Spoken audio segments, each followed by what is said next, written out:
और बढ़ते आगे, लोकसभा चुनाव की घोषणा के बाद आईएनडीआईए गठबंधन ने अब अपने प्रत्याशियों की सूची जारी नहीं की है और गठबंधन में कौन पार्टी कितने सीटों पर लड़ेगी इसे लेकर अब भी मंथन जारी है। सूत्रों के मुताबिक जहां एक और कांग्रेस 5-7-1-1 फॉर्मूला की बात कह रही है, वहीं जेएमएम 6-6-1-1 फॉर्मूला पर बात कर रही है।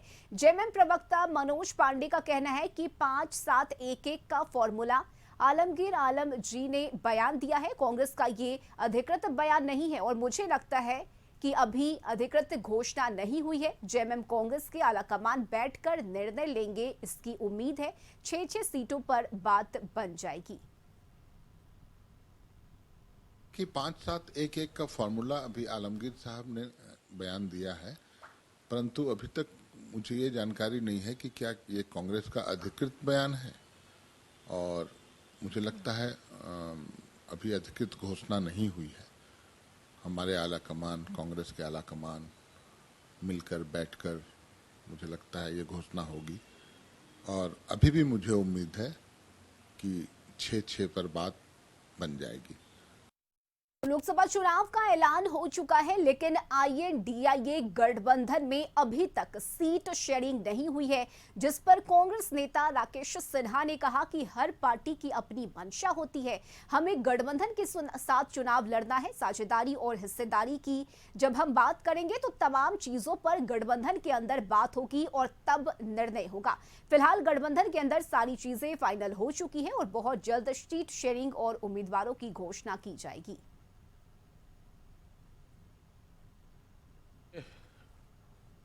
हर पार्टी अपनी मंशा होती है कि हम चुनाव लड़ें, ज़्यादा सीटों पे लड़ें, लेकिन हमें गठबंधन के अंदर चुनाव लड़ना है। तो जब हम साझेदारी की बात करेंगे, हिस्सेदारी की बात करेंगे, तो तमाम चीज़ें गठबंधन के अंदर बातें होगी, और गठबंधन के अंदर तमाम चीज़ों पर बातें लगभग फाइनल हो चुका है। और बहुत जल्द, अब चूंकि आचार संहिता भी पूरे देश में लागू हो चुका है, तो बहुत जल्द हम लोगों का भी सीट शेयरिंग से लेकर के प्रत्याशी की घोषणा कर दी जाएगी। और सहयोगी संदीप इस वक्त हमारे साथ जुड़े हुए हैं। संदीप, लोकसभा चुनाव का ऐलान हो गया है, लेकिन आईएनडीआईए गठबंधन के बीच सीटों का तालमेल कैसे बिठाया जाए, इस पर अभी भी खींचतान चल रही है। कांग्रेस का कहना है कि 5-7-1-1 का फॉर्मूला हो, लेकिन जेएमएम इसे 6-6-1-1 का फॉर्मूला बता रही है। जी, लोकसभा चुनाव की घोषणा हो गई है, और अब भी यदि गठबंधन दल की बात करें तो राज्य में 14 ऐसे लोकसभा सीट है जहां पे गठबंधन मिलकर चुनाव लड़ रही है। हालांकि गठबंधन ने अभी तक सीट शेयरिंग और जो प्रत्याशियों की घोषणा है नहीं की है। जहां कांग्रेस 6-6-1-1 का फार्मूला बतला रही है, वहीं जेएमएम का कहना है कि यह फार्मूला 6-6-1-1 का होना चाहिए, यानी 6 सीट पे कांग्रेस चुनाव लड़े, 6 सीट पे जेएमएम और 1 सीट वाम दल और 1 सीट राजद को दिया जाए। हालांकि इस मार्फत जहां आज मनोज पांडे जो प्रवक्ता हैं जेएमएम के, उनका कहना है कि जो लोहरदगा सीट है लोकसभा का, वहां जेएमएम को मौका मिलना चाहिए, और वहां पे जेएमएम को यदि टिकट मिलती है तो अच्छा रिजल्ट कर पाएगी।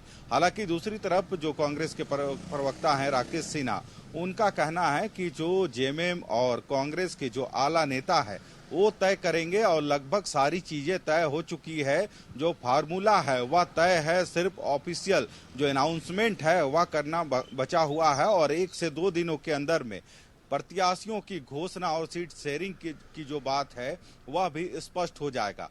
पर अब तक कहीं ना कहीं राज्य में जो लोकसभा के चुनाव होने हैं, जी, लगभग 1 सप्ताह पहले ही एक और बीजेपी ने अपने